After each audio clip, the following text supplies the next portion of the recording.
Class 12th के प्यारे प्यारे बच्चों। तो आज हम डिस्कस करेंगे इलेक्ट्रोमैग्नेटिक इंडक्शन सीरीज में। टॉपिक है आज का अपना induced EMF in rotating rod. Last class में हमने मोशनल ईएमएफ डिस्कस किया था। अब ये जो टॉपिक है ये मोशनल ईएमएफ के ही कंटिन्यूएशन में। तो देखो भाई, पहला टॉपिक क्या है? Motional EMF in rotating rod. तो यहां पर क्या होगा, देखो अपने पास ना एक रोटेटिंग रॉड है, ये रॉड है अपने पास, और इसको किसी एंड के अबाउट हम यूनिफॉर्म मैग्नेटिक फील्ड में रोटेट कराते हैं। ठीक है, तो यहां पर इट्स लाइक कि ये जो रॉड है ये मैग्नेटिक फील्ड में मूव कर रही है, तो इसमें मोशनल ईएमएफ की वजह से एक ईएमएफ इंड्यूस होगा। ठीक है, पूरे रॉड की अगर इस मोमेंट पे मैं वेलोसिटी की बात करूं, पूरे रॉड की वेलोसिटी इधर ही होगी भाई, हर एक पॉइंट की वेलोसिटी इसी डायरेक्शन में होगी या नहीं होगी? बिल्कुल होगी। तो लास्ट क्लास में उन्होंने बताया था कि v क्रॉस b की डायरेक्शन हमें बताती है पॉजिटिव टर्मिनल।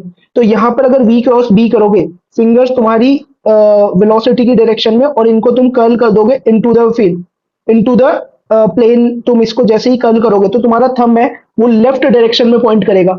इट मीन्स हम ये समझ जाएंगे यहाँ पर ए वाला एंड पॉजिटिव होगा, बी वाला एंड नेगेटिव होगा। हमें निकालना है कि ए और बी के अक्रॉस कितना ईएमएफ इंड्यूस होगा। ठीक है, तो यहाँ पर एक बात समझो कि भाई अगर कांस्टेंट ओमेगा है, तो अगर मैं इसकी कोई भी अगर एलिमेंटल लेंथ ले लूं और उसमें पहले इंड्यूस ईएमएफ देख लूं, फिर मैं बाकियों के लिए बड़ी इजी वे में बता सकता हूं। तो यहाँ पर पहले हम क्या करेंगे कि लाइक यहाँ पर मैंने क्या किया, एक्स पे जाके डीएक्स थिकनेस का एक एलिमेंट ले लिया, और इस एलिमेंट के लिए देखा मैंने कि इस एलिमेंट की वेलोसिटी पूरी की पूरी आगे की तरफ होगी, टेंजेंशियल होगी, और ये वेलोसिटी होगी कितनी, v is equal to omega R से v is equal to omega into X हो जाएगी। तो इस एलिमेंटल लेंथ में जो छोटा सा ईएमएफ इंड्यूस हुआ होगा, मोशनल ईएमएफ से BLV होता था फॉर्मूला, तो b into V into length इसकी है वो है dx। टोटल ईएमएफ जो इंड्यूस हुआ होगा वो होगा इंटीग्रेशन ऑफ डी, है ना, इंटीग्रेशन ऑफ डी होगा। v की वैल्यू भी पुट कर देते हैं ना, बी वी डी एक्स है, और v हमें पता है v है अपने पास ओमेगा एक्स, तो ये हो जाएगा b omega x into D x. अब देखो यहाँ पर अपने पास b और ओमेगा तो कांस्टेंट है, तो इंटीग्रेशन किस पे बचेगा, x dx पे, और लिमिट x की वैल्यू 0 टू l। तो यहाँ पे जो ईएमएफ इंड्यूस आ रहा है अपने पास वो आ रहा है b omega L square upon में 2 आ जा रहा है। ठीक है, या फिर मैं बोल सकता हूं कि जो इंड्यूस्ड ईएमएफ है वो किसके बराबर है, ये VA माइनस VB के बराबर है, और ये किसके बराबर है, ये है b omega L square by 2 के बराबर। ठीक है, तो ये अपने पास आ गया induce EMF in rotating rod का फॉर्मूला। तो इसमें क्या है भाई, ये उन दोनों पॉइंट्स के बीच का इंड्यूस ईएमएफ है जो कि एल डिस्टेंस दूर रखे हुए हैं, और उनमें से एक एंड जो है वो एक्सिस ऑफ रोटेशन से पास करना चाहिए, तभी हम ये फॉर्मूला लगा सकते हैं। ठीक है, तो इस फॉर्मूले को लगाने के लिए कंडीशन क्या है, इस बात को बिल्कुल याद रखना भाई। क्या है कंडीशन की one end of the rod should pass through the axis of rotation should pass through the axis of rotation। तो एक एंड एक्सिस ऑफ रोटेशन से जब पास करेगा तभी ये वाला फॉर्मूला वैलिड है। ऐसे किसी भी दो रैंडम पॉइंट के बीच में ये फॉर्मूला मैं नहीं लगा सकता। जैसे इस केस में वो अपना पॉइंट कौन सा है, ए है। अगर कोई हमसे बोले कि भाई अपने पास दो पॉइंट है, एक है पॉइंट बी और एक है पॉइंट सी, और इन दोनों के बीच का डिस्टेंस लेट से एल बाय 2 बोल दे, और बोले कि find out induce EMF between B and C, तो यहां पर अगर मैं ऐसे लिखूं induce EMF between B and C is B omega L by 2 का स्क्वायर और डिवाइडेड बाय 2, तो ये फॉर्मूला बिल्कुल गलत हो जाएगा, क्योंकि बी और सी दोनों में से कोई भी पॉइंट एक्सिस ऑफ रोटेशन से पास नहीं हो रहा है, तो ये फॉर्मूला डायरेक्टली हम नहीं लगा सकते। इस बात का तुम्हें खास ख्याल रखना होगा। ठीक है, अब हम बढ़ते हैं, कुछ प्रॉब्लम्स करते हैं, ऐसे ही कुछ बढ़िया बढ़िया से सवाल है। तो देखो यहाँ पर क्या दे रखी है, एक रॉड दे रखी है, और रॉड जो है वो सी पॉइंट के अबाउट, सी उसका सेंटर ऑफ मास भी है, सी पॉइंट के अबाउट वो रोटेट कर रही है ओमेगा एंगुलर वेलोसिटी से। रॉड की जो टोटल लेंथ है वो अपने को 12 दे रखी है ना। हमें ये जितने भी पॉइंट दे रखे हैं इनके बीच का पोटेंशियल डिफरेंस चाहिए, तो वन बाय वन जल्दी से सॉल्व करते हैं। तो देखो VC माइनस VB बोल रहा है, पहले पार्ट में आऊं, अगर VC माइनस VB, तो एक बात मैं ये याद रखूंगा कि भाई फॉर्मूला जो होता है वो तो B omega L square by 2 होता है, बट उसमें ये बात याद रखनी है कि एक पॉइंट जो है वो एक्सिस ऑफ रोटेशन से पास करना चाहिए। तो बी और सी में अगर हम देखें तो एक एंड एक्सिस ऑफ रोटेशन से पास कर रहा है, ये बात बिल्कुल ठीक है। और यहाँ पर अगर हम V क्रॉस B करें और देखें कौन सा वाला एंड पॉजिटिव होगा कौन सा नेगेटिव होगा, तो देखो ये वाले जितने भी पॉइंट हैं इन सब की वेलोसिटी होगी ऊपर की तरफ, है ना, और रॉड पे इधर जितने भी पॉइंट है इन सब की वेलोसिटी होगी नीचे की तरफ। तो तुम V क्रॉस B करोगे इस वाले पोर्शन के लिए, V क्रॉस B करोगे तो तुम्हारा C वाला पॉइंट क्या होगा, ये रहेगा पॉजिटिव और ये रहेगा नेगेटिव। ऐसे ही अगर तुम लेफ्ट वाले पार्ट लेफ्ट हाफ के लिए तुम v क्रॉस b करोगे तो उस केस में भी तुम्हारा जो थंब है वो तुम्हारा c पे पॉइंट कर रहा होगा, मतलब c वाला एंड पॉजिटिव होगा एज कंपेयर टू a वाला एंड। तो c वाला जो पॉइंट है वो हायर पोटेंशियल पे है as compare to both a and e, है ना। सेम बात बी और डी के लिए भी ट्रू है कि बी और डी के कंपैरिजन में भी सी का ही पोटेंशियल ज्यादा होगा। तो पहले केस में हमें वीसी माइनस वीबी निकालना है, तो वीसी इज ग्रेटर देन वीबी, ये बात तो अपने को क्लियर है। तो ये जो आंसर है ये पॉजिटिव आने वाला है। तो वीसी माइनस वीबी मैं डायरेक्टली लिख सकता हूँ, ये क्या होगा, ये होगा बी ओमेगा। सी और बी के बीच का डिस्टेंस कितना है, सी और बी के बीच का डिस्टेंस देखूं तो भाई वो ये वाला डिस्टेंस होगा और ये वाला डिस्टेंस होगा एल बाय टू। तो B omega L by two का whole square divided by two. तो ये अपने पास कितना आ गया, ये आ गया B omega L square divided by 8। Next अपने पास पूछा है वीसी माइनस वीडी, तो वीसी माइनस वीडी भी सेम यही होगा, B omega L square by 8 होगा, है ना, सेम है। वीसी माइनस वीए, तो वीसी माइनस वीए ठीक है, ये हो जाएगा अपने पास बी ओमेगा, सी और ए के बीच का डिस्टेंस है एल, तो B omega L square by 2। और वीडी माइनस वी पूछ गया इस बार, वीडी माइनस वी कैसे करेंगे भाई, क्योंकि वीडी माइनस वी में अपने पास दिक्कत ये है कि वीडी माइनस वी में भाई एक दोनों में से कोई सा भी पॉइंट एक्सिस ऑफ रोटेशन से पास ही नहीं कर रहा। It means B omega L square by 2 direct तो नहीं लग सकता, ठीक है। तो उसके लिए क्या दिमाग लगाना पड़ेगा हमें, वो ये देखो इधर डी पार्ट देखो, डी पार्ट कैसे करेंगे। तो डी पार्ट में अपने को निकालना है वी डी माइनस वी। तो हमें एक पॉइंट जो है, एक पॉइंट पास कराना पड़ेगा किससे, सेंटर ऑफ मास से, दैट इज पॉइंट सी से, एक्सिस ऑफ रोटेशन से। तो एक काम किया मैंने, यहाँ पर वी डी माइनस वी सी कर दिया और यहाँ पर माइनस था बीच में और ये कर दिया वीई माइनस वीसी, ऐसा कर दिया। तुम देखोगे ये सेम एक्सप्रेशन बचेगा, बनेगा वीडी माइनस वी, है ना। तो वीडी माइनस वीसी अगर मैं देखूं तो वीसी माइनस वीडी है B omega L square by 8, VD minus VC होगा minus B omega L square by 8। तो ये हो जाएगा minus of B omega L square by 8 minus of VE minus VC. अगर मैं करूं तो वीसी माइनस वी कितना होगा मेरे पास, VC minus V, VC minus V को देखो हम डायरेक्टली लिख सकते हैं क्योंकि इसमें तो फॉर्मूला डायरेक्टली लग सकता है B omega L square by 2। लेकिन आंसर क्या चाहिए हमें, वीई माइनस वीसी। तो ये हो जाएगा अपने पास minus of B omega L square by 2। तो यहाँ पर वीई माइनस वीसी को मैं लिख दूंगा minus of B omega L square upon में 2। इसको सोल्व करोगे तो ये तुम्हारे पास आ जाएगा 3 B omega L square by 8। तो इस तरह से ये अपना सॉल्व हो जाएगा, ठीक है। ओके, अब नेक्स्ट पार्ट पे मूव करते हैं। नेक्स्ट हमें दे रखा है V A minus V B. तो V A minus V B भी सेम इसी तरीके से सॉल्व होगा क्योंकि ए और बी में से कोई भी एंड जो है अपना वो एक्सिस ऑफ रोटेशन से पास नहीं कर रहा है। तो V A minus V B को मैं कैसे लिखूंगा भाई, V A minus V B मैं ऐसे लिखूंगा, तो V A minus V C और माइनस ऑफ तो V B minus V C. भाई V A minus V C, V C minus V A कितना है अपने पास, B omega L square by 2। तो V A minus V C क्या होगा, minus of B omega L square by 2 और minus of V B minus V C. तो V B minus V C करोगे तो V C minus V B देखो अपन ने निकाला B omega L square by 8। तो V B minus V C क्या होगा, minus of B omega L square by 8। तो यहाँ पर minus of B omega L square by 8 इतना आ जाएगा अपने पास।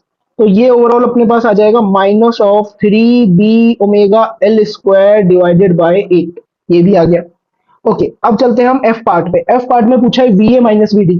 अगेन वीसी आया ही नहीं बीच में, मतलब दोनों में से कोई सा भी पॉइंट ए और डी में से कोई सा भी ऐसा पॉइंट नहीं है जो अपना axis of rotation that is C से पास कर रहा हो। तो एफ पार्ट को भी ऐसे ही हम सॉल्व करेंगे। देखो क्या दे रखा है अपने को, V A minus V D. तो V A minus V D अपने को करना है, तो ये हो जाएगा V A minus V C और minus of V D minus V C. तो V A minus V C and minus of V D minus V C. V A minus V C देखो कितना होगा अपने पास, अपने पास V C minus V A है, तो V A minus V C is minus B omega L square by 2। तो ये हो जाएगा minus B omega L square by 2 और minus of V D minus V C. V D minus V C जल्दी से check कर लेते हैं। तो V D minus V C हमने निकाला है, V C minus V D है ना, तो इसका जस्ट नेगेटिव हो जाएगा। तो minus of B omega L square by 8, minus of B omega L square by 8।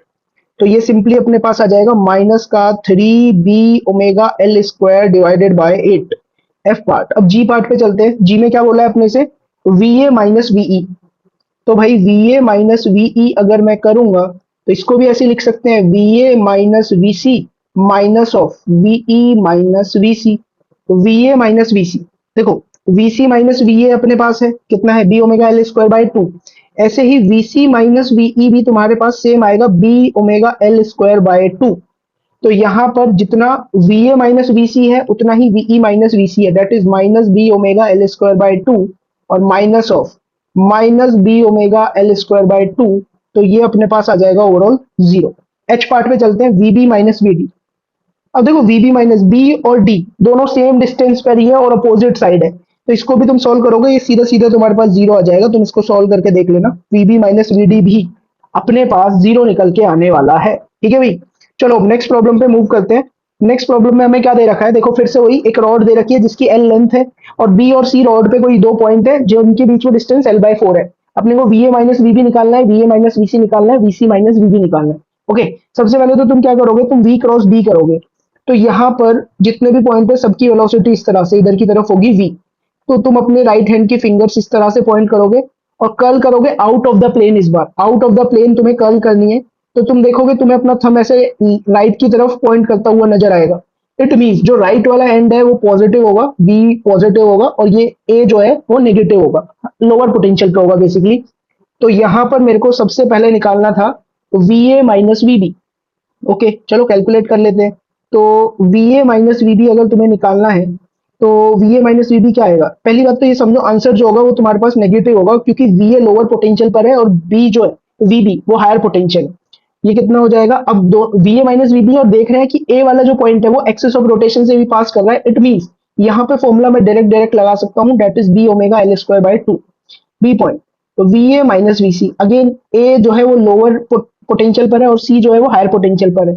तो ये कितना हो जाएगा, माइनस ऑफ बी ओमेगा। ए और सी के बीच में डिस्टेंस देखेंगे वो होगा अपने पास 3L बाय फोर का होल स्क्वायर और डिवाइडेड बाय टू। तो ये हो जाएगा अपने पास 9B omega L square divided by 32।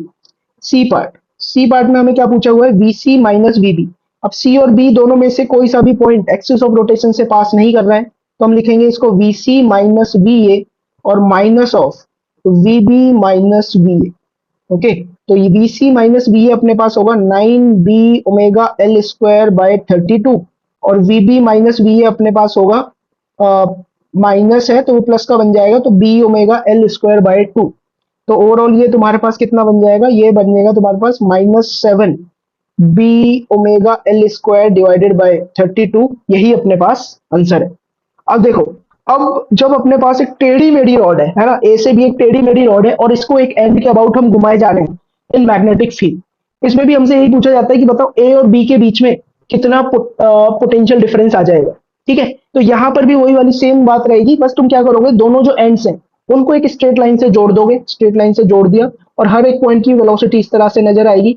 V cross B करोगे तो ये हायर ये लोअर। ठीक है, तो यहां पर ए वाला हायर और बी वाला लोअर पोटेंशियल पर है। अब फिर से वही इंड्यूस ईएमएफ अगर तुमसे पूछ लिया जाए कि इस केस में इंड्यूस ईएमएफ क्या होगा, तो तुम भाई सीधा सीधा बोल दोगे कि इस केस में इंड्यूस ईएमएफ होगा B omega L square by two. इतना अपने पास इंड्यूस्ड ईएमएफ होने वाला है। लेकिन इसमें भी एक बात तुम्हें याद रखनी होगी, और वो क्या बात है जो तुम्हें याद रखनी है, वो ये बात है कि L is the length vector joining initial and final point. ठीक है, या फिर हम बोल सकते हैं L is the length vector between the ends, है ना, रॉड के एंड्स के बीच में जो भी लेंथ वेक्टर होगा उसकी लेंथ है L। ये बात तुम्हें समझ में आ गई। ठीक है, अब हम आगे बढ़ते हैं प्रॉब्लम की तरफ सीधा। तो सीधा प्रॉब्लम पे आए, पहले क्वेश्चन में हमें देखो क्या बोल रखा है, अपने को VA माइनस VB फाइंड करना है। अब देखो मैं फॉर्मूला भी सीधा लगा सकता हूं या नहीं, पहले मेरे को ये सोचना पड़ेगा। तो VA minus VB B omega L square by two formula मैं लगा ही नहीं सकता। क्यों नहीं लगा सकता, क्योंकि ए और बी में से एक भी पॉइंट ऐसा नहीं है जो axis of rotation that is C से पास कर रहा हो। ठीक है, तो इसीलिए पहले हमें निकालना पड़ेगा VC माइनस VA और फिर निकालना पड़ेगा VC माइनस VB।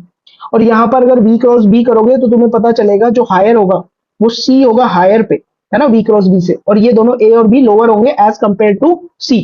तो यहाँ पर अगर मैं VC माइनस VA निकालूं तो VC माइनस VA मैं डायरेक्ट लिख सकता हूँ, ये होगा B omega L square that is 4 का स्क्वायर डिवाइडेड बाय 2। तो ये हो जाएगा 8B omega. In the same way अगर मैं निकालूं VC माइनस VB तो ये मेरे पास आएगा B ओमेगा और पॉइंट B का डिस्टेंस फ्रॉम C वो सीधा सीधा 5 मीटर है डिवाइडेड बाय 2। तो ये हो जाएगा 25B ओमेगा डिवाइडेड बाय 2। अब अपने को क्या निकालना था, हमें निकालना था V A minus V B. तो मैं इसको लिख दूंगा V A minus V C और minus of V B minus V C. तो ये मेरे पास V A minus V C आ जाएगा माइनस 8 बी ओमेगा, और ये हो जाएगा minus of -25 B omega divided by 2। तो ओवरऑल आंसर जो अपने पास आ जाएगा वो आ जाएगा 9 बी ओमेगा डिवाइडेड बाय 2। बहुत ही सिंपल तरीके से प्रॉब्लम सॉल्व हो गया। नेक्स्ट देखो, नेक्स्ट प्रॉब्लम में हमें क्या दे रखा है, एक सर्कल है ना, सर्कुलर लूप है, उसको डी के अबाउट हमने घुमाया हुआ है। We have to find out V A minus V B. अब देखो ए और बी दोनों में से कोई सा भी point axis of rotation that is D से पास नहीं कर रहा है। तो सबसे पहले तो तुम्हें ये देखना पड़ेगा कि हायर पे कौन रहेगा। तो तुमने अगर इसको ज्वाइन कर दिया ए और बी को, तो वेलोसिटी इस तरह से आएगी, वी क्रॉस बी करोगे तो ए वाला मतलब जो डी वाला पॉइंट है वो हायर पोटेंशियल पे होगा, ए लोअर पे होगा। सेम बी से भी हायर पे ही होगा, मतलब ये तो हायर पे ही रहने वाला है। तो अगर मैं यहाँ पर देखूं V D minus V A कितना होगा, तो V D minus V A के लिए तुम्हें कुछ नहीं करना, बस दोनों को ज्वाइन कर लो। दोनों को ज्वाइन कर लिया। अब इनके बीच में अगर तुम डिस्टेंस देखोगे तो ये डिस्टेंस देखो कितना आ जाएगा, ध्यान से समझना। यहाँ पर मैंने क्या किया, ये कंप्लीट कर लिया। तो ये रेडियस के बराबर, ये रेडियस के बराबर, तो ये डिस्टेंस कितना हो जाएगा, ये डिस्टेंस हो जाएगा √2r। तो ये बात भी अपने को समझ में आ गई कि डी और ए के बीच का डिस्टेंस जो है वो √2r है। तो V D minus V A में अब मैं फॉर्मूला लगा सकता हूँ, वो जो कि अपने पास होगा बी ओमेगा तो √2r का होल स्क्वायर डिवाइडेड बाय 2। तो ये कितना आ जाएगा, ये आ जाएगा अपने पास बी ओमेगा आर स्क्वायर।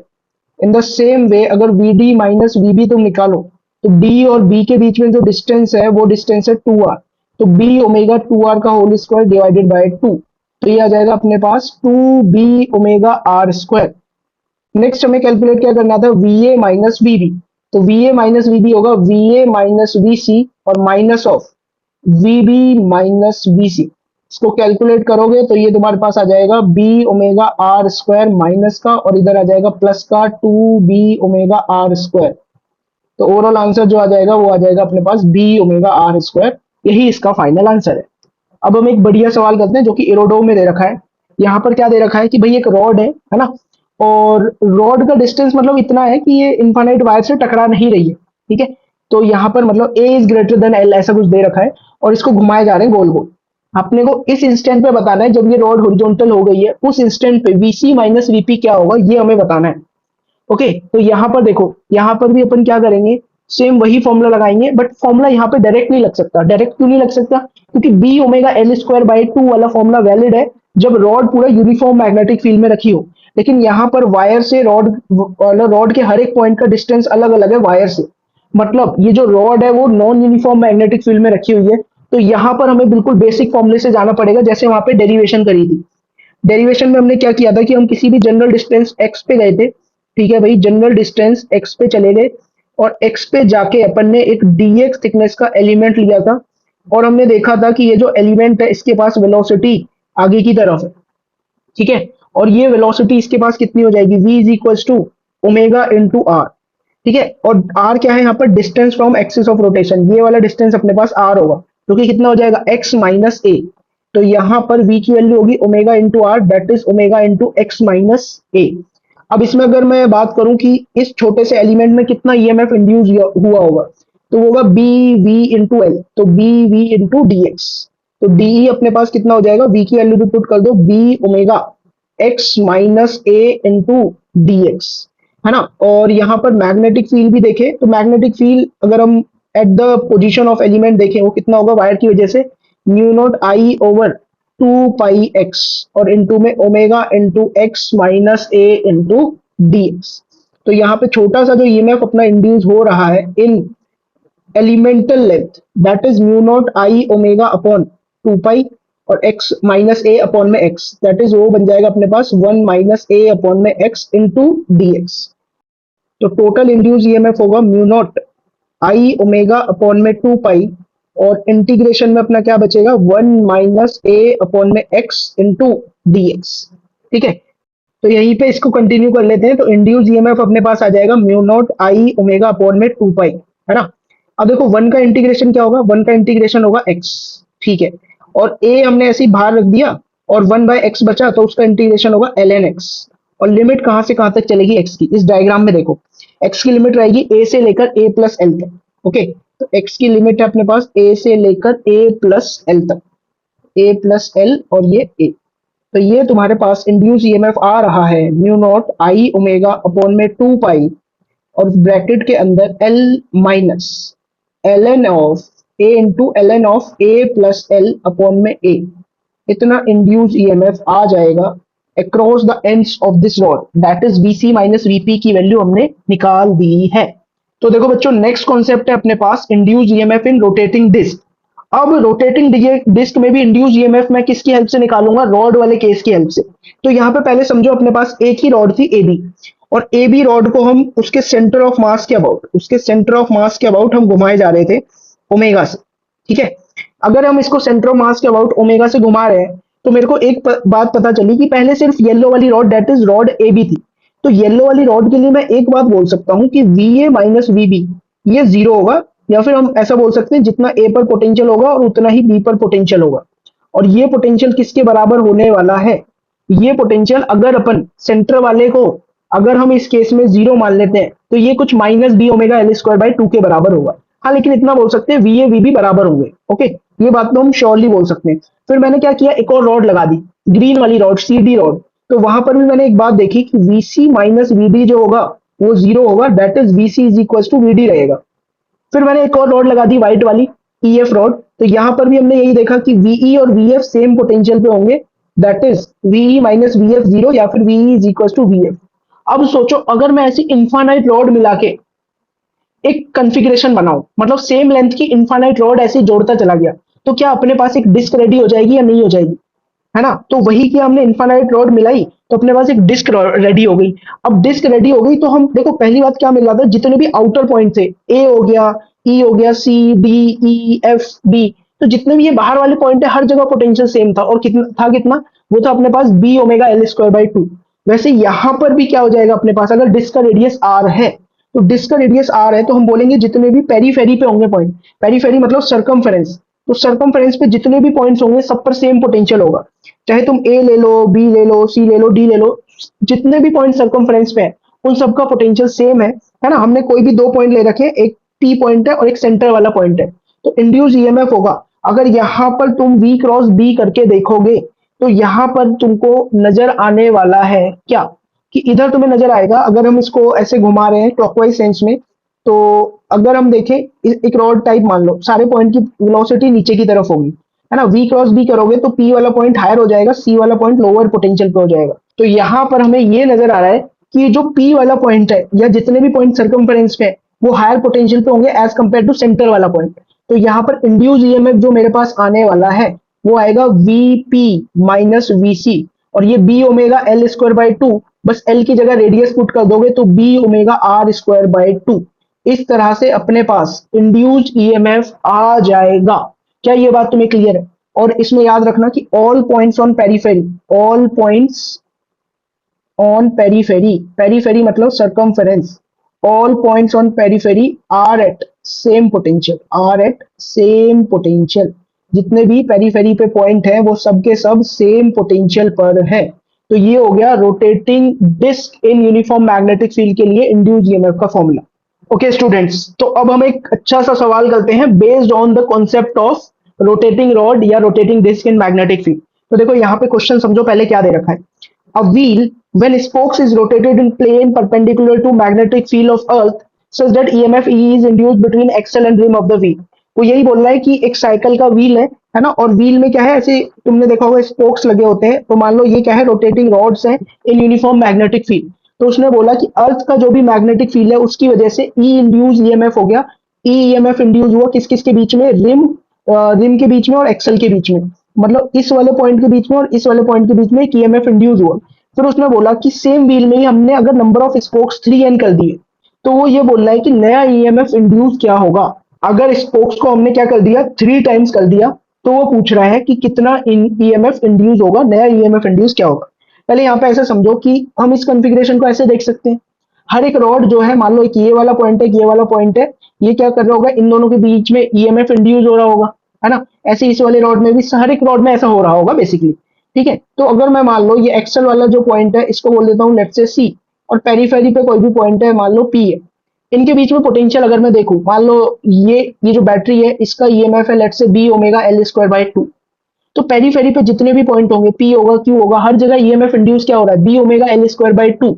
क्या ये B omega L square by two इस चीज पे डिपेंड कर रहा है कि अपन ने कितनी नंबर ऑफ बैटरी यूज करी हुई है? इस पे वो डिपेंड ही नहीं कर रहा, वो तो सिर्फ एक बैटरी के इंड्यूस ईएमएफ पे डिपेंड कर रहा है। बाकी तुम इस जो सर्किट है ना, उसको कुछ इस फॉर्म में भी देख सकते हो, जो कि मैं यहाँ पे अटैच कर रहा हूँ। मान लो इस फॉर्म में भी तुम देख सकते हो इसको। अब हमने क्या देखा हुआ है कि मान लो अपने पास एक एक्सटर्नल रेजिस्टेंस होगा, ये वही रेजिस्टेंस है, मतलब किसका, जो भी अपना रिम है, रिम का रेजिस्टेंस है। तो हमें दिख रहा है कि भाई सारे पॉइंट्स, एक तो ये सी वाला पॉइंट, मान लो ये सी वाला पॉइंट है, यहाँ पर पी वाला पॉइंट होगा, क्यू वाला पॉइंट होगा, सी वाला पॉइंट है, क्यू वाला पॉइंट है। तो सारी की सारी बैटरी कैसे कनेक्टेड है, पैरेलल में। और मैं जानता हूं अगर पैरेलल में N number of battery connected है तो जो इक्विवेलेंट ईएमएफ आएगा वो ई आएगा।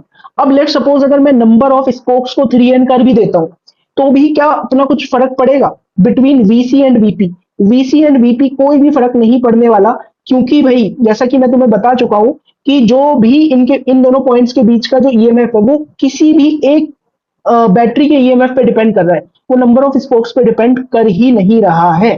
तो यहां पर जो ईएमएफ, नया ईएमएफ इंड्यूस होगा, वो भी कितना होगा, वो ई के बराबर ही होगा। देखो ये सुनने में थोड़ा कंफ्यूजिंग लग सकता है, लेकिन अगर कूल माइंड के साथ अगर तुम इसको समझोगे तो ये इस मतलब इस चीज को समझना कोई भी बड़ी बात नहीं है, कोई रॉकेट साइंस नहीं है इसमें। ओके, चलो एक बार खुद से मतलब इस पर थोड़ा टाइम स्पेंड करो इसको समझने में। और अगर ये क्वेश्चन तुम्हें समझ नहीं आया तो तुम मेरे को टेलीग्राम पे मैसेज कर सकते हो या कमेंट सेक्शन में बता सकते हो अपना जो भी डाउट है। ओके, अब हम मूव करते हैं नेक्स्ट प्रॉब्लम की तरफ। तो देखो भाई यहाँ पर हमें क्या दे रखा है, यहाँ पर अपने को एक रजिस्टर दे रखा है। ठीक है भाई, एक रजिस्टर है, एक रॉड है, यूनिफॉर्म मैग्नेटिक फील्ड में वो मूव कर रही है। ठीक है, यहाँ पर ऐसे जंपर हमने लगाया हुआ है। और यहाँ पर ठीक है भाई, ये जो रॉड है ना, मतलब इसका कोई रेजिस्टेंस नहीं है, ये जो अपने पास सर्कुलर लूप है इसका कोई रेजिस्टेंस नहीं है। रॉड का जो रेजिस्टेंस है वो आर है, मास एम है, और रॉड की लेंथ है एल। तो हमें ये बोला हुआ है find out the current in the circuit. Current in the circuit, अब हमें पता है कि ये जो अपनी रॉड है ये ईएमएफ की तरह काम करेगा, वी क्रॉस बी करोगे, ये पॉजिटिव ये नेगेटिव, तो ऐसे एक बैटरी बन जाएगी अपने पास। अब ये एक बैटरी बन गई तो इस रेजिस्टेंस में जो है करंट फ्लो होने लगेगा, आई करंट। और यहाँ पर हर पॉइंट पे जो है कांटेक्ट मेंटेन हो रहा है। मतलब ये सर्कुलर फ्रेम हमने क्यों लिया, सर्कुलर फ्रेम इसलिए लिया कि अगर यहाँ पर भी पहुंच जाए, रॉड अपनी यहाँ पर भी पहुंच जाए, तो बैटरी इस तरह से बनेगी और यहाँ पर ऐसे करंट फ्लो हो जाएगा, कुछ इस तरह से सर्किट में करंट फ्लो हो जाएगा। ओके, तो ये जो अपना बेसिकली सर्कुलर लूप है ना, तो ये क्या कर रहा है, ये बस कनेक्शन का काम कर रहा है between battery and resistance R. Okay, अब चलो अब हम आगे बढ़ते हैं। अब हमने देखा कि भाई जो इक्विवेलेंट सर्किट बनेगा वो कैसे बनने वाला है। अपने पास एक रेजिस्टेंस होगा आर, और हमें दिख गया कि अपनी एक बैटरी भी होगी, और बैटरी कुछ इस तरह से होगी कि ए वाला उसका हायर पोटेंशियल होगा और बी वाला लोअर पोटेंशियल वाला पॉइंट होगा। ठीक है, तो कुछ इस तरह से अपनी बैटरी हो जाएगी। तो हम समझ में आ गया कि ये जो बैटरी होगी इसका ईएमएफ इंड्यूस कितना होगा, इसका ईएमएफ इंड्यूस होगा मतलब B omega L square by two rod में, और रॉड का कुछ रेजिस्टेंस भी था, जो रॉड का रेजिस्टेंस स्मॉल आर भी हमने बना लिया। तो अगर इस सर्किट में करंट पूछा हुआ है तो करंट की वैल्यू क्या हो जाएगी, मान लो इस तरह से करंट फ्लो हो रहा होगा, आई आई आई। ठीक है भाई, इस तरह से आई फ्लो हो रहा है, तो आई की वैल्यू कितनी हो जाएगी, आई की वैल्यू होगी total EMF by total resistance, that is E by capital R plus small R. तो इस सर्किट में जो करंट फ्लो हो रहा है वो कितना है, B omega L square by twice of capital R plus small R. ठीक है, ये हो गया। अब देखो अब क्या है भाई, अपनी रॉड में करंट फ्लो होने लग गया है। यहाँ पर ऐसा देखो, रॉड जो है इसमें करंट फ्लो करने लग गया, आई करंट, है ना। आई करंट फ्लो होने लग गया तो it is current carrying rod in magnetic field. अब करंट कैरिंग रॉड अगर मैग्नेटिक फील्ड में है तो इसके ऊपर एक मैग्नेटिक फोर्स भी लगेगा। ठीक है भाई, तो हमें यहाँ पे समझ में आ गया, आई एल क्रॉस बी करेंगे तो इधर की तरफ अपने पास क्या लग रहा होगा, इधर की तरफ अपने पास एफ मैग्नेटिक लग रहा होगा। अब ये एफ मैग्नेटिक क्या करेगा, ये एफ मैग्नेटिक चाहता है कि जो रॉड है वो रॉड रोटेट हो जाए किस डायरेक्शन में, क्लॉकवाइज डायरेक्शन में। रॉड ओरिजिनली रोटेट हो रही थी एंटी क्लॉकवाइज डायरेक्शन में इनिशियली। तो यहाँ पर आई एल बी क्या ट्राई कर रहा है, यहाँ पर आई एल बी ट्राई कर रहा है कि मैं ओमेगा को डिक्रीज कर दूं। अब अगर ओमेगा को डिक्रीज कर रहा है तो यहाँ पर नया क्वेश्चन बनता है कि find out minimum value of external force required so that omega remains constant. ठीक है, तो यहाँ पर देखो बच्चों, अपने को ये समझ में आ गया कि इस पे नीचे की तरफ आई एल बी लगने लगी थी, आई एल बी लगने लगी थी नीचे की तरफ, या फिर तुम बोल सकते हो टेंजेंशियल डायरेक्शन में लग रही होगी। तो यहाँ पे लिख लेते हैं कि जो अपना आई एल बी होगा, I L B tries to decrease omega. I L B क्या कर रहा है, ओमेगा को डिक्रीज करने की कोशिश कर रहा है। तो हमसे बोला हुआ है now find out minimum force तुम्हें निकालनी है, minimum force required so that omega remains constant, omega constant ही रहे, इस तरह से तुम्हें उसका मैग्नीट्यूड पूछा हुआ है बस, कि मैग्नीट्यूड कितना रहेगा एक्सटर्नल फोर्स का। ठीक है, तो यहां पर मैं बोल सकता हूं कि एक्सटर्नल फोर्स अगर आईएल भी नीचे लग रही है तो एक्सटर्नल फोर्स मेरे को इस मोमेंट पे ऊपर लगानी पड़ेगी, है ना। तो एक्सटर्नल फोर्स मैग्नेटिक फोर्स के जस्ट ऊपर लगानी पड़ेगी। बस यहाँ पे वैल्यू पुट कर देते हैं आई की वैल्यू, तो ये हो जाएगा B square omega L cube divided by twice of capital R plus small R. तो इतनी हमें एक्सटर्नल फोर्स भी पता लग गई कि इतनी लगानी पड़ेगी अगर अपने को ओमेगा कांस्टेंट रखना है तो। अब हम मूव करते हैं नेक्स्ट प्रॉब्लम पे। देखो नेक्स्ट प्रॉब्लम में क्या दे रखा है अपने को, वही एक सर्किट दे रखा है, एक रॉड है ना, और एक कंडक्टिंग लूप है, ये वाला जो लूप है ये कंडक्टिंग लूप है, ये वही सर्किट को कंप्लीट करने का काम कर रहा है ना। तो हमें क्या बोला हुआ है, we have to find out the reading of ammeter A one and A two, और मैग्नेटिक फील्ड वगैरह इन सब की वैल्यू तुम्हें दे रखी है। ओके, तो यहाँ पर एक बात हमें समझ में आती है कि अगर इस तरह से रॉड है तो रॉड जो है वो इस तरह की एक बैटरी बन जाएगी, अगर तुम बी क्रॉस बी करोगे इस तरह की बैटरी बन जाएगी। और अगर मैं इस सर्किट को देखूं तो भाई ये मेरे को व्हीट स्टोन नजर आ रहा है, मतलब यहाँ पर इस 5 ओम का कुछ काम ही नहीं है। तो इस ऊपर वाले सर्किट का अगर तुम इक्विवेलेंट रेजिस्टेंस देखोगे तो 2 और 4 सीरीज में 6, और ये आपस में सीरीज में 30 और 6 पैरेलल में, है ना। तो ऊपर वाले सर्किट का अगर मैं इक्विवेलेंट रेजिस्टेंस पहले निकाल लूं तो हो जाएगा 30 इंटू 6 डिवाइडेड बाय 30 प्लस 6, तो ये तुम्हारे पास निकल के आ जाएगा 5 ओम निकल के आ जाएगा। ओके, अब हमें क्या निकालनी है, हमें रीडिंग बतानी है ए1 और ए2 की। तो ए1 की रीडिंग तो सीधा सीधा तुम्हें पता लग गई कि ए1 की रीडिंग क्या होगी, 0 होगी। नेक्स्ट हमें क्या निकालनी है, ए2 की रीडिंग। तो ए2 की रीडिंग क्या होगी, ए2 की रीडिंग होगी total EMF divided by total resistance. ठीक है, तो टोटल ईएमएफ होगा अपने पास B omega L square divided by 2, और इनटू में हो जाएगा अपने पास आर इक्वलेंट। यहाँ पे सारी वैल्यू वगैरह पुट कर देना, तुम्हारे पास आंसर आ जाएगा 4 एम्पियर। तो ए1 की रीडिंग होगी अपने पास कितनी, 0, और ए2 की रीडिंग कितनी होगी अपने पास 4 एम्पियर होगी। ठीक है भाई, नेक्स्ट प्रॉब्लम देखो बच्चों, ये क्वेश्चन अपना एचसीवी का सवाल है, और ये एक वैसा ही सवाल है जैसा अभी हम लास्ट टू लास्ट प्रॉब्लम में करते हुए आए हैं। तो वीडियो को एक बार पॉज करो, खुद से ट्राई करो। ठीक है, अब देखो अगर तुमने ये वीडियो को पॉज करके खुद से ट्राई करने की कोशिश करी है, अब हम इसके सोल्यूशन पार्ट पे आते हैं। सोल्यूशन पार्ट पे आते हैं, यहाँ पर हमें क्या दे रखा है, अपने पास एक कंडक्टिंग सर्कुलर लूप है, और लूप में एक रॉड लगी हुई है ओए। लूप का रेडियस हमें ए दे रखा है, और बोला हुआ है कि इस रॉड को ओ पॉइंट के अबाउट तुमने रोटेट किया है ओमेगा से। ठीक है, रॉड को ओ पॉइंट के अबाउट ओमेगा से रोटेट किया है, और बोला हुआ है कि ये ओसी के थ्रू भी कनेक्टेड है, और यहाँ एक रेजिस्टेंस लगा हुआ है कैपिटल आर। हमसे बोला गया है कि अगर इस रॉड को कांस्टेंट एंगुलर वेलोसिटी से घुमाना है तो अपने को मिनिमम कितनी फोर्स रिक्वायर्ड है। ओके, तो और यहाँ पर उसने बोला कि ये एफ फोर्स लगाई है, यही एफ की वैल्यू हमें बतानी है। तो यहाँ पर हमें समझ में आ रहा है कि वी क्रॉस बी करेंगे तो ये अपना हायर होगा, ये लोअर पोटेंशियल पे होगा। तो इस केस में अपनी जो बैटरी बनेगी, बैटरी कुछ इस तरह से बनने वाली है। तो इस रॉड में जो करंट फ्लो होगा, करंट, तो रॉड में करंट कैसे फ्लो होगा, रॉड में कुछ इस तरह से करंट फ्लो होगा आई। अगर मैं देखूं इस पे मैग्नेटिक फोर्स कितनी लगेगी, आई एल क्रॉस बी करके, तो इस पे ऊपर की तरफ, ऊपर की डायरेक्शन में मैग्नेटिक फोर्स लग रही होगी। तो यहाँ पर ऊपर की तरफ बच्चों लग रही होगी मैग्नेटिक फोर्स एफ मैग्नेटिक, और एफ मैग्नेटिक तुम जानते हो होता है आई एल बी, तो आई ए इंटू बी, इतनी मैग्नेटिक फोर्स लग रही होगी। अगर कांस्टेंट ओमेगा से घुमानी है तो एफ की वैल्यू एफ एम के बराबर होनी चाहिए, मतलब किसके बराबर होनी चाहिए, आई ए बी। तो आई की वैल्यू क्या लिख सकता हूं मैं, आई की वैल्यू होगी E M F by resistance, that is E by capital R, और A into magnetic field B. और ईएमएफ अपने पास कितना हो जाएगा, ईएमएफ हो जाएगा अपने पास B omega R square, B omega A square by 2, A square by 2 into R into A into B. तो ये कितना आ गया, ये आ गया B square A cube omega divided by 2 are. इतनी फोर्स तुम्हें लगानी पड़ेगी। हो गया ये प्रॉब्लम सॉल्व, क्या ही बड़ी बात थी इसमें। ठीक है, सेम सवाल ही हमने सॉल्व किया था, बिल्कुल सेम।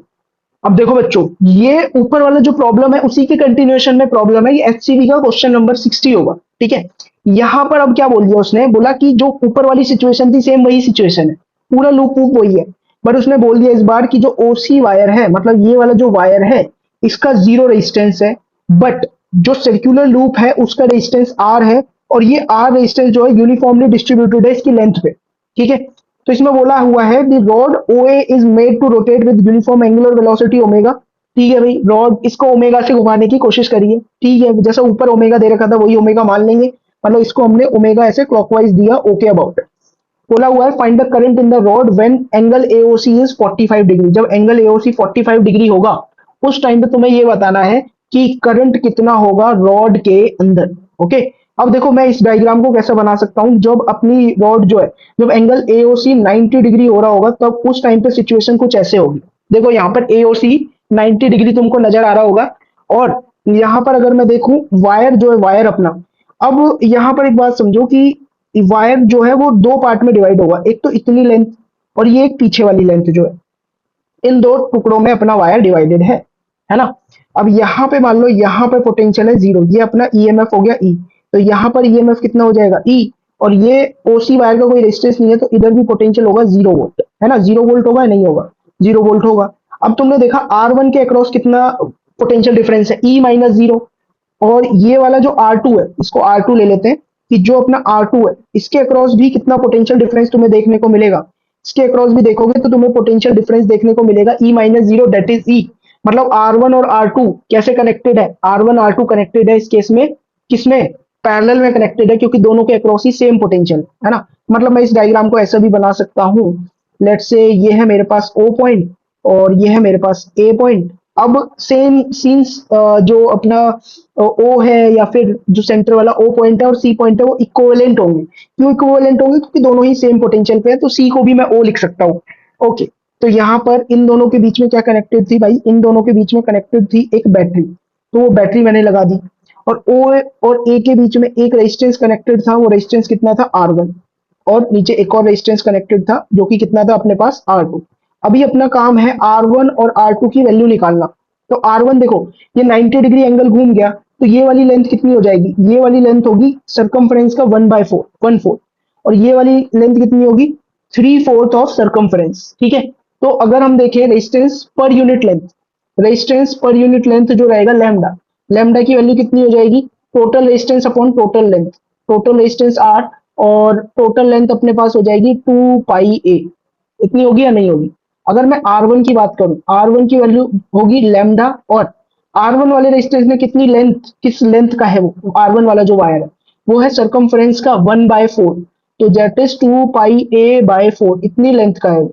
तो R1 की वैल्यू तुम्हारे पास आ जाएगी R/4, R2 की वैल्यू क्या हो जाएगी R minus R/4, that is 3R/4। तो R2 की वैल्यू बच्चों अपने पास आ चुकी है 3R/4, और R1 की वैल्यू भी आ चुकी है R/4। अगर हम देखें R1 और R2 पैरेलल में कनेक्ट है, तो इनका इक्विवेलेंट रेजिस्टेंस कितना हो जाएगा, इनका इक्विवेलेंट रेजिस्टेंस होगा R1 R2 divided by R1 plus R2। इसको कैलकुलेट करना तो ये तुम्हारे पास आ जाएगा 3R/16, इतना आ गया। अब अगर मेरे को करंट निकालना था रॉड के थ्रू, मतलब ये वाला करंट निकालना था, तो यहां पर मैं सीधा बोल सकता हूं कि जो आई की वैल्यू होगी, आई की वैल्यू होगी अपने पास टोटल ईएमएफ, टोटल ईएमएफ कितना होगा B omega A square by 2 divided by total resistance which is R equivalent. ठीक है, वैल्यू यहां पर पुट कर दो तो ये तुम्हारे पास आ जाएगा 8b omega A square divided bye 3r। तो इतना करंट फ्लो हो रहा होगा रॉड के थ्रू। ओके, क्लियर है भाई, ये बात समझ में आ गई तुम्हें। अब हम नेक्स्ट क्वेश्चन पे मूव करते हैं। अब देखो बच्चों नेक्स्ट प्रॉब्लम ये क्या है, ये ऊपर वाले दोनों प्रॉब्लम जो है ना उसी के कंटिन्यूएशन में।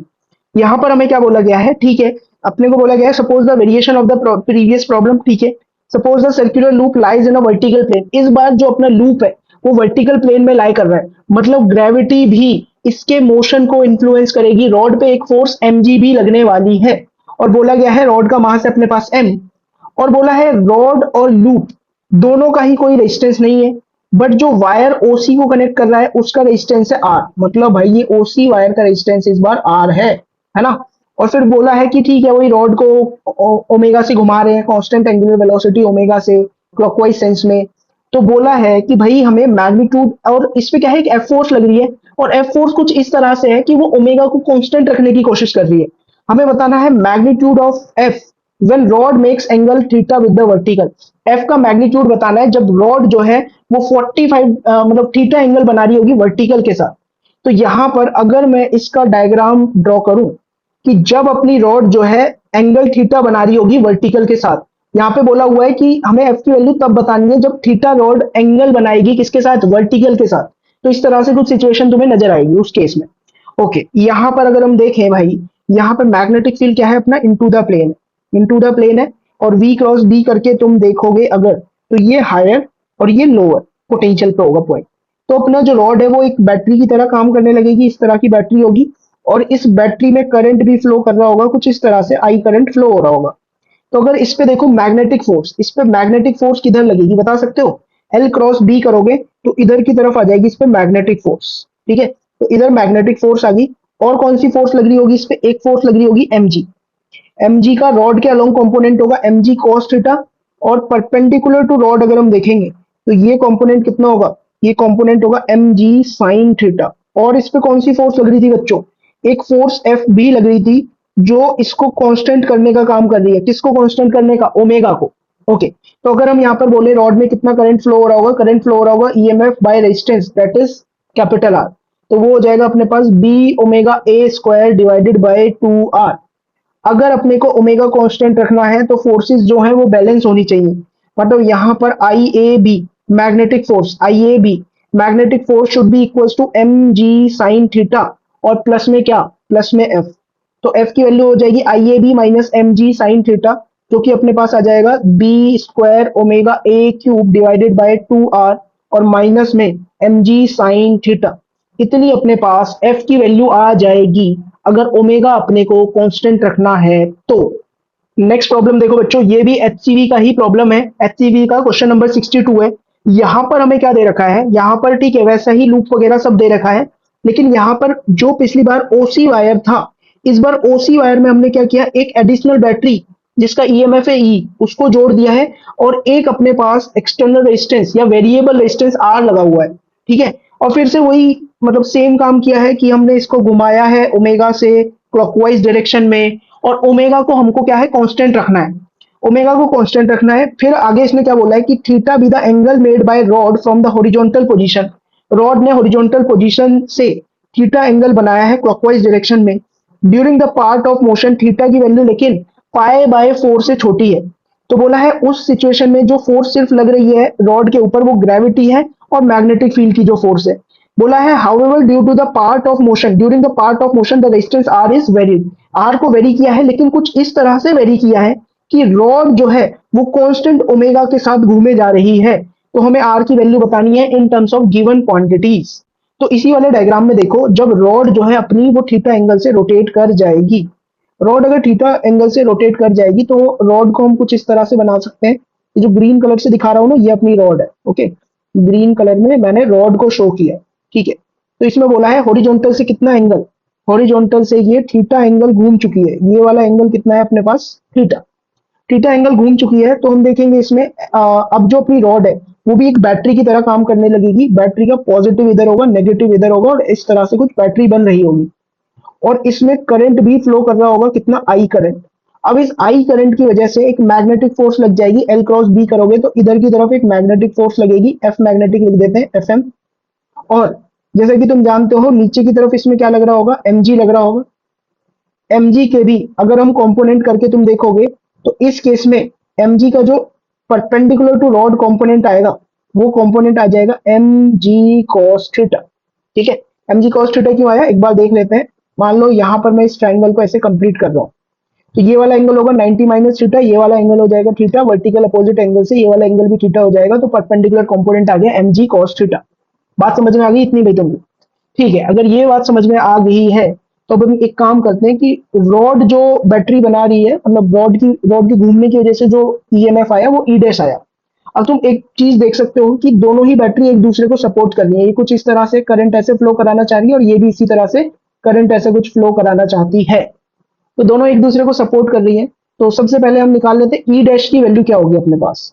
तो अपने पास जो बच्चों ई डैश की वैल्यू आ जाएगी वो वैल्यू क्या आएगी? वो आएगी B omega A square divided by 2। अब जो सर्किट में करंट फ्लो हो रहा होगा आई हो जाएगा टोटल ईएमएफ। सी दोनों बैटरी एक दूसरे को सपोर्ट कर रही है, तो E plus E dash by total resistance that is capital R. तो ये हो जाएगा तुम्हारे पास कितना? ये हो जाएगा 2e plus B omega A square divided by 2r। इतना ये तुम्हारे पास हो जाने वाला है। ओके, हमें क्या निकालना था? हमें तो ये बोला हुआ है कि ओमेगा जो है कांस्टेंट है। अगर ओमेगा कांस्टेंट है तो हम बोलेंगे जो मैग्नेटिक फोर्स है वो किसको बैलेंस कर रही होगी? वो एम जी कॉस थीटा को बैलेंस कर रही होगी। ओके, अब मैग्नेटिक फोर्स हम जानते हैं, मैग्नेटिक फोर्स होगी आई एल बी, तो I A B magnetic force होगी and this should be equal to M G cos theta. अब हमें क्या करना था, हमें तो आर की वैल्यू बतानी है। ओके, तो एक काम करो, यहाँ पर वैल्यूज पुट कर दो, तो ये हो जाएगा तुम्हारे पास 2e plus B omega A square और इनटू में ए बी और डिवाइड में रहेगा 2r and this should be equal to M G cos theta. तो यहां से कुछ नहीं करना है, तुम्हें बस आर की वैल्यू लिखनी है। तो आर की वैल्यू हो जाएगी 2e plus B omega A square multiplied with A into B और डिवाइड किसको कर देंगे, डिवाइड इसको कर देंगे 2mg cos थीटा से। तो ये अपने पास r की वैल्यू निकल के आ जाएगी और यही हमें फाइंड करना था। ठीक है, तो आज के लेक्चर में बस इतना ही, यहीं पर हम स्टॉप करते हैं। बाकी चीजें हम नेक्स्ट लेक्चर में डिस्कस करेंगे। और आज के लेक्चर में अगर तुम्हें कोई भी डाउट है तो तुम कमेंट सेक्शन में अपना डाउट बता सकते हो या टेलीग्राम पे अपना डायरेक्ट मेरे को डाउट भेज सकते हो। वहां पे मैं तुम्हारी जो भी क्वेरी होगी बहुत ही इजी वे में क्लियर कर दूंगा। तो बिना किसी दिक्कत के तुम अपने डाउट्स वगैरह शेयर कर सकते हो। चलिए फिर आज यहीं पर एंड करते हैं। Bye bye, Tata.